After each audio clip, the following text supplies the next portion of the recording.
Happy Friday, Millbrook. If you're like me, you've spent a lot of time lately focusing on things this year that have been canceled. I've had my graduation get canceled, I've had vacations that I had planned get canceled, and maybe you too have been dwelling and focusing on some of the things that haven't worked out as we've planned. Perhaps you are dwelling that work for you is from home and doesn't look the same, or maybe the same way my last day of school was canceled. Maybe you're upset about how your first day of school is canceled, or maybe you're still longing to worship in person, and in a way that feels canceled because it's not the same. And I validate that so many things have left us feeling disappointed, and that makes it really hard to find positivity and joy in your life when you're focusing on big events that have been altered or canceled or changed.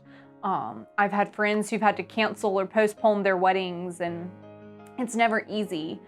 But I wanted to offer the flip side of that coin, right? So many things have been taken off of our schedules that many of us have found time to embrace different practices or try new things that maybe were on our bucket list of skills. I, for one, have started baking bread once a week or so. And to put this into perspective, King Arthur, the bread flour company, said they have sold out of flour. They have hit their Christmas baking peak in April or March, and in that time frame, because so many people have more time on their hands. They're trying new things like baking. I asked on my Facebook page this week to get some ideas of what people have done, and I was blown away by all the different skills and pastimes people have been embracing. People from our church have been working on puzzles, have been reading the New York Times, have been reading other books, have been baking or trying new recipes. Someone even said they've tried to pick up composting.